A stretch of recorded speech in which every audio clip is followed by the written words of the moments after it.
할렐루야. 오늘은 우리가 교회력에 따라서 성령 강림 주일 후 6번째 주일로 말씀 가운데 구약의 말씀을 함께 나누려 합니다. 오늘 우리가 읽었던 아모스서, 일명 공의의 하나님을 선포하는 정의의 선지자, 이렇게 불리우는 아모스의 예언의 말씀입니다. 아모스라는 인물은 남한국 출신의, 유다 출신의 사람이지요. 그는 기원전 8세기에 북이스라엘을 향하여서 하나님의 예언 활동을 했던 선지자였습니다. 그는 드고아라고 하는 예루살렘에서 한 10km 정도 떨어져 있는 작은 시골 동네 출신의 사람이었습니다. 그의 직업은 그의 표현대로 말하면 목자였고 뽕나무를 재배하는 가난한 농부였습니다. 농사를 짓고 있던 그에게 오늘 15절의 말씀처럼 하나님께서 그를 부르심으로 그가 이스라엘 백성들에게 와서 예언 활동을 하고 있다라고 하는 하나님의 부르심에 온전히 순종하는 선지자였습니다. 아모스가 북이스라엘에 가서 예언 활동을 하던 당시에 북이스라엘의 왕은 여로보암 2세였습니다. 기원전 789년에서 747년 동안 북이스라엘을 다스리던 왕이었고, 당시 북이스라엘은 제2의 솔로몬의 시대라고 말할 만큼 정치적으로나 경제적으로 아주 부강하고 번성하던 시기였습니다. 그러나 그에 반하여서 북이스라엘의 여로보암 2세가 통치하던 시대는 영적으로 매우 피폐하고 그리고 하나님 보실 때에 타락한 시대였습니다. 이러한 상황 속에서 하나님께서 선지자 아모스를 북이스라엘에 가서 예언하라 말씀하시는 겁니다. 아모스라고 하는 이름의 뜻은 무거운 짐을 지고 나르는 자다라는 뜻입니다. 그 이름의 갑대로 아모스는 무거운 마음을 가지고 당시 유다와는 불편한 관계에 있던 북이스라엘에게 가서 하나님의 예언을 선포하고 있는 것입니다. 그는 불의에 가득한 북이스라엘을 향하여 하나님의 공의를 선포하였고, 하나님께서 이제 이스라엘을 심판하실 것이다 라고 하는 심판의 메시지를 던지는 것입니다. 특별히 아모스 선지자가 아모스서에 5가지 환상을 본 것을 기록하고 있는데, 첫 번째 환상은 메뚜기 환상이었고, 두 번째 환상은 불 환상이었어요. 그리고 세 번째 환상이 바로 오늘 다림줄 환상입니다. 그리고 연이어 네 번째는 여름 과일 광주리 환상이었고, 다섯 번째는 하나님의 성전의 문지방이 무너져 있는 환상을 본 것을 예언하고 있습니다. 특별히 이 다림줄 환상은 오늘 아모스를 통하여 북이스라엘 백성에게만이 아니라 오늘 우리의 성도들에게도 이 다림줄 환상을 통하여 전하시고자 하는 하나님의 교훈이 있습니다. 여러분 잘 알다시피 다림줄이라고 하는 것은 건축을 할 때의 측량 기구입니다. 건축을 할 때 담을 쌓든지 벽돌을 쌓아 올릴 때에 이것이 삐뚤한지 기준이 잘 잡혀 있는지 온전한지를 측량하는 측량기구가 바로 다림줄입니다. 하나님께서는 오늘 성경 7절에 보니까 다림줄을 가지고 쌓은 담 곁에 서 있더라는 것입니다. 이미 쌓아져 있는 담입니다. 다시 말하면 이스라엘 백성의 그동안의 모든 삶의 모습을 하나님이 다림줄을 들고 살피신다는 것입니다. 그런데 그 하나님의 살핌 앞에 참으로 비참한 결론이 내려지죠. 내가 다림줄을 내 백성 가운데 두고 다시는 용서하지 않으리하니 이삭의 산당들이 황폐되며 이스라엘의 성소들이 파괴될 것이라는 거예요. 다시는 용서하지 않겠다는 거예요. 그리고는 더 나아가서 내가 일어나 칼로 여로보암의 집을 칠 것이다. 여로보암이 어떤 사람입니까? 하나님의 은혜를 입어서 이스라엘 백성이 솔로몬 시대 이후 두 왕국으로 나뉘게 될 때 하나님이 택한 자가 되어서 10지파가 그를 따르도록 하나님이 왕을 세워 나라를 세워준 은혜 입은 자가 여로보암이었어요. 그러나 여로보암의 통치, 그리고 그 여로보암의 아들의 통치를 통하면서 결국 북이스라엘은 하나님의 뜻과 멀어지게 되었고, 하나님이 결국은 기다리다 참다 북이스라엘을 심판하겠다고 경고하고 있는 것입니다. 여러분, 여기서 다림줄이라는 것은 하나님의 기준을 말하는 거예요. 저는 오늘 이 아침에 저와 여러분이 하나님의 다림줄을 생각하며 하나님의 기준은 어디에 있는지 함께 묵상하면서 우리 성도들도 이 시대에 하나님의 기준에 합당히 여김받는 우리 모두가 되기를 주의 이름으로 축원합니다. 아모스 선지자는 이 다림줄 환상을 통해서 하나님의 마음을 선포하는 거예요. 내가 내 백성을 바라보며 이 다림줄을 들고 나의 기준을 다시 한번 일깨워 주겠노라 하시는 거죠. 여러분, 하나님은 하나님의 기준이 어디에 있을까요? 먼저 우리가 기억해야 될 것은 하나님의 다림줄은 하나님은 진실하시고 공의로우신 분으로서의 기준을 갖고 있다 하는 것입니다. 여러분, 아모스 선지자가 보았던 5가지 환상 가운데 앞서 2가지 환상, 메뚜기 환상과 불의 환상 속에 하나님은 반드시 메뚜기 떼를 통하여 또 불로 북이스라엘을 심판하실 것이라고 말했을 때 하나님의 이 심판은 너무나도 명백하였음에도 불구하고 선지자 아모스는 하나님 앞에 나가서서 하나님 이 백성을 긍휼히 여겨달라고 호소합니다. 그랬더니 하나님이 그 뜻을 철회하시겠다고 말씀하셨어요. 그런데 이번에는 달랐던 것입니다. 이 다림줄 환상을 통하여 하나님의 기준을 선포하게 되자 선지자 아모스는 더 이상 하나님으로부터 긍휼을 구하지 않습니다. 이유가 무엇일까요? 이 다림줄에 하나님이 의도하는 바를 선지자는 알고 있었기 때문이에요. 여러분, 출애굽기 34장 6절에 보면 하나님은 자신을 두고 이렇게 말합니다. 나는 자비롭고 은혜로우며 노하기를 더디하고 인자와 진실이 많은 하나님이다. 우리는 그 말씀을 생각해서 이렇게 오해합니다. 아, 하나님은 우리에게 언제나 친절하신 분이구나. 우리가 무엇을 해도 하나님은 다 용서하시고 받아주시는 분이구나. 인자한 할아버지 정도로 여기는 분들이 있어요. 그러나 여러분, 신명기 32장 4절에는 동일한 말씀이 나옵니다. 하나님은 반석이시니 그가 하시는 일이 완전하고 그의 모든 일이 정의롭고 진실하고 거짓이 없이 하나님이시 공의로우시고 바르시도다. 여러분, 하나님은 공의의 하나님이셔요. 하나님은 정직하고 진실하고 의롭기 때문에 우리의 중심을 무엇보다도 잘 꿰뚫어 보고 있는 분이셔요. 우리의 연약함 때문에 우리가 자주 넘어지고, 우리의 연약함 때문에 하나님과 약속을 잊어버리고, 우리의 부적절한 모습들이 있다 할지라도 하나님은 용서하고 기다리지만 죄가 쌓이고 쌓여서 하나님을 향하여 경솔히 여기고 그 경외하심이 상실된 자들에게는 결국은 하나님이 심판을 유보하시고 유보하시다 공의를 드시는 하나님이시다 하는 겁니다. 우리의 삶은 어떻습니까? 하나님 앞에 우리 자신이 너무나도 잘 알고 있는 부적절한 모습들, 마땅히 회개해야 될 모습들, 이러면 안 되는데 라고 하면서도 아직도 그게 매여 있는 모습들이 하나님의 사랑을 근거하여, 하나님의 용서하심을 근거하여 머뭇거리고 미적거리고 지나오고 있다면 우리는 하나님의 공의를 기억해야 될 줄로 믿습니다.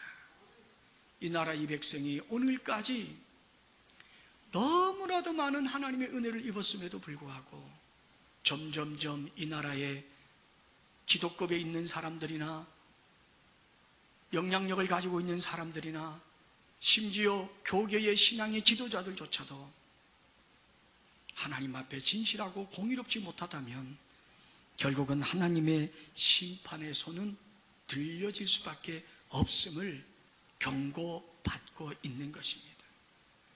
하나님의 기준은 공의로움을 잊지 말라는 것이에요. 오늘 우리는 하나님의 공의로움 앞에 혹여 우리가 잊고 사는 점이 있다면 다시 정신을 차리고 하나님의 공의로움 앞에 우리 자신을 그 기준 앞에 세울 수 있는 겸손과 참 회개가 있기를 주의 이름으로 권면하고 축복합니다. 두 번째로 하나님의 다림줄은, 하나님의 기준은 그럼에도 불구하고 하나님은 반드시 구원하시겠다 하는 것입니다. 여러분, 하나님은 하나님을 진심으로 경외하는 자들을 오늘도 기다리고 있음을 잊지 않기를 바랍니다. 공의의 하나님이 죄를 반드시 징벌하고 심판하는 데는 이유가 있습니다. 그것은 그 심판이 끝이 아니라 그로 인하여 하나님께서 반드시 구원하시겠다는 거예요. 여러분, 우리가 자그마한 집을 하나 짓는다 할지라도 그 집이 영원히 오랫동안 유지되기 위해서는 우리는 그 집을 신중하게 지어가지요. 이 집은 한 3개월만 쓰고 무너뜨릴 거야, 이 집은 1년만 지나면 허물어 버릴 거야 라고 한다면 1년 정도만 버텨줄 정도로 지으면 됩니다. 삐뚤빼뚤하거나 틀어지거나 아무 상관없습니다. 그러나 그 집을 오랫동안 유지하고 그 집의 효용가치를 높이고 그 집의 목적을 끝까지 이루려 하면 우리는 모든 것을 신중하게 철저하게, 때로는 틀려져 있는 부분이 있으면 허물어서 다시 쌓아 올리더라도 우리는 신중하게 집을 지어갈 거예요. 목적은 그 집을 끝까지 유지하고자 함이지요. 여러분, 하나님의 공의도 심판이 목적이 아니라 구원하심에 있음을 기억해야 됩니다. 그러므로 우리는 하나님의 자비를 오해해서도 안 되고 하나님의 긍휼을 이용해 먹어서도 안 됩니다. 하나님이 인내하심으로 말미암아 우리는 오히려 하나님의 사랑을 자각하고 하나님의 긍휼이 여기심 속에 반드시 나를 버리지 아니하시려 하는 그 구원의 의지 앞에 감사할 줄 알아야 됩니다. 여러분, 인간이 무엇이기에 이토록 하나님이 버리지 않으시려고 몸부림을 치실까요? 그것은 하나님이 사람들을 반드시 구원하시려고 그 아들 독생자 예수를 그 죄값으로 지불해 줬기 때문이에요. 저와 여러분이 언제나 하나님 앞에 섰을 때 우리가 자랑할 수 있는 것은 아무것도 없음을 고백해야 돼요. 그런데 우리는 너무나도 우리의 자랑거리들을 마음에 담고 있어요. 그리고 그것으로 사람들을 비교해요. 그리고 그것으로 하나님 앞에 안전지대라고 생각해요. 이스라엘 백성들도 아모스 8장에 넘어가면 그들은 무수히 하나님 앞에 예배했습니다. 하나님 앞에 헌신도 했습니다. 그러나 하나님이 보시는 북이스라엘의 영적 상태는 피폐하기 그지없는 황폐한 신앙의 모습이었어요. 외형적으로는 문제가 없어 보일지 모르지만 그 내면 안에는 너무나도 썩고 냄새가 났었어요. 하나님의 공의의 기준에 미달됐었어요. 여러분, 우리는 하나님을 두려워해야 되는데 공포감의 두려움이 아니라 그럼에도 불구하고 우리를 사랑하셔서 그 아들 예수 그리스도를 십자가에 내 죄값을 지불하며 끝까지 나를 버리지 않으려 하시는 그 하나님의 구원의 의지 앞에 하나님을 경외함을 가져야 되는 거예요. 여러분, 오늘도 저와 여러분이 하나님의 그 사랑을 받고 있는 대상임을 잊지 마십시오. 하나님의 그 사랑 때문에 오늘도 우리가 이 예배당에 와서 예배할 수 있는 자유함을 얻었다는 것을 감사하시기 바랍니다. 그리스도인의 정체성은 어디에 있을까요? 그것은 하나님이 구원하시려는 의지 안에 있는 거예요. 내가 부족해도, 내가 연약해도, 공의의 하나님이 나를 징계하면서까지라도 나를 버리지 아니하시려 하는 그 부르심 앞에 주여 내가 여기 있나이다. 나의 허물이 있고 나의 부족이 있고 나의 부끄러움이 있어도 주님의 십자가 앞에 회개하오니 다시 한번 나를 구원하시고 붙잡아 달라고 호소하는 것, 바로 그것이 하나님의 기준에 합당한 모습이에요. 사랑하는 동신성도 여러분, 오늘도 저와 여러분이 우리 곁에 세워져 있는 다림줄 앞에 하나님의 공의를 기억하시기 바랍니다. 그리고 우리는 그 다림줄 앞에 동시에 하나님, 나는 부족하지만, 나는 많은 것들이 그 다림줄 앞에 어긋나 보이지만 회개하오니 나의 공로가 아니라 주님의 십자가, 그 십자가 때문에 나를 다시 한 번 더 용납해 달라고 눈물로 호소할 수 있는 저와 여러분이 되기를 축복합니다. 바로 그것이 하나님의 기준이에요. 그렇게 될 때 하나님은 어떤 사람을 쓰실까요? 하나님을 만난 자를 쓰시는 겁니다. 우리는 예배 시간마다 주님을 만나야 합니다. 주님을 만나는 것은 예배 인도자 때문에 주님을 만나는 게 아니에요. 오늘은 마지막으로 묵상해 보실 하나님의 기준, 그 다림질의 기준은 어디 있을까? 그것은 결단하여 순종하는 자에게 있는 것이에요. 하나님은 오늘도 하나님의 마음에 합당한 사람을 찾습니다. 누굴까요? 하나님의 말씀을 들을 때, 주님의 영광을 만나게 될 때 결단하여 회개함으로 하나님 앞에 자신을 세울 수 있는 그러한 사람이에요. 여러분, 오늘 아모스는 오늘 등장하는 아마사와 비해 보면 철저하게 구분이 되는 사람이에요. 아마사는 당시에 베델의 제사장이었어요. 뿐만 아니라 그는 왕으로부터 신임이 두툼한 선지자요 제사장이었어요. 아모스가 와서 북이스라엘에서 예언하는 것이 못마땅했어요. 그래서 그는 여로보암 왕 앞에 나가서 말합니다. 이 아모스라고 하는 유다 출신의, 이 시골 출신의 사람이 와서 우리 북이스라엘 사람들이 감당할 수 없는 말을 하며 왕 앞에 모반까지 하며 그 말을 듣는 우리는 심히 고통스럽습니다. 저 거짓 선지자를 왕이여 가만두지 마십시오. 그러면서 이 아마사는 아모스에게 대적하여 말합니다. 그러나 여러분, 아모스가 뭐라고 말합니까? 14절에 아모스가 아마사에게 대답하여 이르되 나는 선지자가 아니며 선지자의 아들도 아니다. 나는 내 출신이 어떤 것 하나도 내세울 것이 없다는 거예요. 그런데 아모스가 지금 북이스라엘에 와서 예언하는 궁극적인 이유는 나는 목자요 뽕나무를 재배하는 자임에도 불구하고 하나님께서 나를 데려다가 하나님께서 내게 이르신 말을 내 백성 이스라엘에게 예언하라 하셨으니 내가 그러하다라고 하는 거예요. 여러분, 세상에는요, 세상 나름대로의 기준이 있어요. 그래서 그 기준을 두고 사람들을 선택하거나 사람들을 인정합니다. 때로는 교회 안에도 나름대로 기준을 세우려 합니다. 사람들은 그렇게 그 기준에 따라 선택하는 것이 쉽고 편하다고 생각합니다. 그러나 하나님께는 그렇지 않습니다. 하나님께서는 하나님의 공의를 알고 하나님 앞에 하나님의 구원하심의 긍휼을 의지하며 십자가를 바라보고 하나님의 음성 앞에 결단하는 자를 언제나 택하시고 사용하십니다.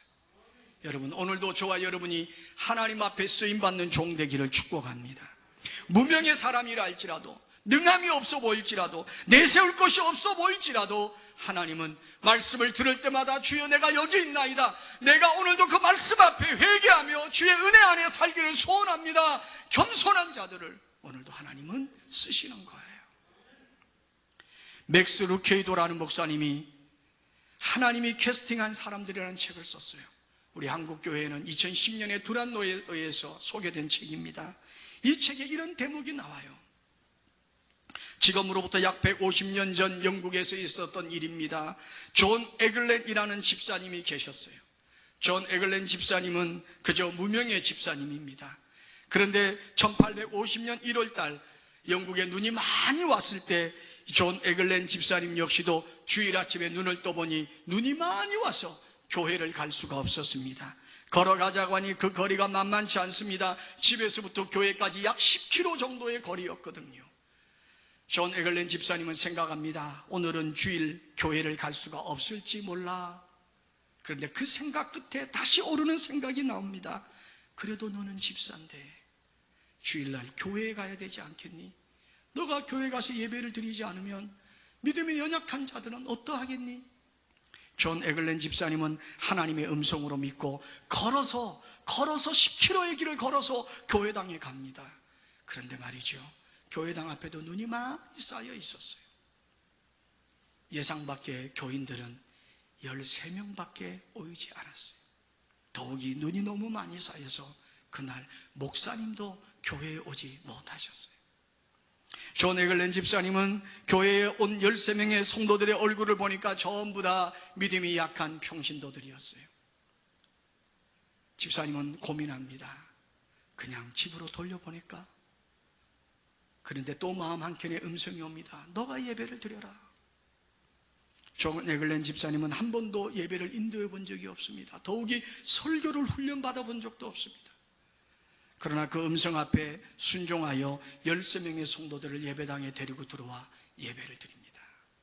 그런데 그 자리에는 16살 청소년이 그날 처음 그 교회에 방문하여 온 사람이었어요. 여러분, 상상한 그대로 존 에글렌 집사님은 설교도 설교 같지 않은, 앞뒤도 맞지 않는 주절거리는 설교를 하고 있습니다. 10분 동안이나. 그 시간이 너무 길어 보일 정도로. 그런데 마침 존 에글렌 집사님이 설교를 하는데 16살 그날 처음 그 교회에 온 그 소년의 얼굴이 존 에글렌 집사님 눈빛과 마주치는 거예요. 집사님은 그때 그 청소년을 바라보면서 이렇게 외칩니다. 젊은이, 예수님을 바라봐. 그리고 예수님만 의지해. 그런데 말이죠, 놀라운 일이 일어났어요. 10분 정도의 설교가 끝났는데 그 청소년에게, 이 집사님에게 찾아온 고백은 너무나도 충격적이었습니다. 그 청소년은 그 집사님께 이렇게 말합니다. 저는 정말 집사님이 설교할 때 예수님을 보았습니다. 예수님을 바라보라는 그 말을 들을 때 내 마음에 드리워져 있던 검은 구름 같은 어둠이 물러감을 느꼈고, 저는 그 순간 예수님 그 빛을 보았습니다. 여러분, 이 소년은 원래 아버지가 목사님이었고 믿는 집안에서 태어나 성장을 했어요. 그러나 그는 숱한 방황 속에 하나님을 부정하고 하나님을 떠나 있었는데, 그날 눈이 펑펑, 그날 그 마음에 주저할 수 없는 강한 부르심 앞에 예배당을 걸어서 온 거예요. 그리고 존 에글렌 집사님의 두서도 없는 설교를 듣고 그는 충격에 빠지며 주의 부르심, 붙드심을 경험한 거예요. 그런데 여러분, 이 16세 소년이 훗날 어떤 인물이 되는 줄 아십니까? 여러분이 한 번쯤 그 이름을 들어보셨을 거예요. 그는 훗날에 19세기에 전 기독교인들의 명설교가로 인정받은 찰스 스펄전 목사님이 되십니다. 아마 여러분들이 목사님들의 설교 가운데 또는 예화 가운데 찰스 스펄전이라는 이름을 들어보셨을 거예요. 명설교가요, 그의 설교를 들을 때마다 많은 사람들이 눈물로 회개하고 심지어 너무 가슴이 찔려서 총을 가지고 예배당에 오는 사람도 있었다고 그러잖아요. 여러분, 이 한 소년이 누구의 설교로 변화를 받은 게 아니라 주의 부르심 앞에 변화를 받은 거죠. 저 우리 동신의 성도들도 이와 같기를 축복합니다. 때로는 우리의 마음속에 나는 보잘것이 없어, 나 같은 사람을 하나님이 기억이나 하실까 갈등하는 분이 있습니까? 절망의 벽에 부딪혀서 낙심하여 하나님께 희망을 둘 수 없을 것 같은 나락에 빠져본 경험이 있습니까? 모든 것이 끝났다고 소망을 스스로 저버린 적이 있습니까? 그러나 하나님은 여러분을 부르고 있는 거예요. 오늘도 이 시간 주의 부르심을 듣는 귀가 열린 저와 여러분이 되기를 축복합니다. 나는 아무것도 아닐지 모르지만 주의 부르심 앞에 순종하려고 결단하면 하나님의 기준에 적합한 인물이 되는 거예요.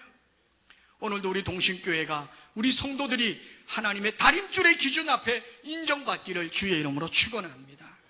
양떼를 먹이던 목동 출신의 다윗도 하나님의 마음에 합한 자가 되었고, 버림받았던 요셉도 하나님에게 합한 자가 되어 훗날에 민족을 이룰 수 있는 토대를 갖추게 했던 이 모든 일에는 하나님의 기준에 적합한 자들의 헌신이 있었기 때문에 오늘도 우리는 바로 그 기준 앞에 믿음의 길을 결단해야 될 줄로 믿습니다. 코로나19는 뉴노멀이라고 하는 새로운 기준을 우리에게 제시하지만 여러분, 하나님의 기준은 변함이 없어요. 하나님의 기준은 오늘도 하나님의 공의를 기억하여 우리의 죄를 돌아보고 회개하는 자에게 긍휼을 베푸시고, 하나님의 공의는 심판과 멸망이 아니라 결국 우리를 반드시 구원하시겠다고 하는 하나님의 열심과 의지가 반영되어 있기에 우리는 언제나 하나님의 공의 앞에 우리 자신을 정직하게 돌아보고 하나님의 은혜를 구하면 하나님은 그런 자들을 붙들어 주시고 은혜 주시고 사용하시는 거예요. 하나님의 기준은 세상의 가치관과 다릅니다. 세상은 유노멀이라 하여 새로운 기준을 찾고 싶어 하지만 하나님의 기준은 말씀 속에서 오늘도 하나님 앞에 결단하는 자를 언제나 사용하시고 그를 통해 하나님의 영향력을 펼쳐가시오. 여러분, 바로 그 기준에 인정받고 합당함을 받는 우리 모든 동신 성도들이 되고 또한 우리 교회 공동체가 되기를 주님 앞에 소원하기를 바랍니다. 주님은 오늘도 우리 가운데 함께 하십니다. 기도하겠습니다. 은혜와 사랑이 많으신 아버지,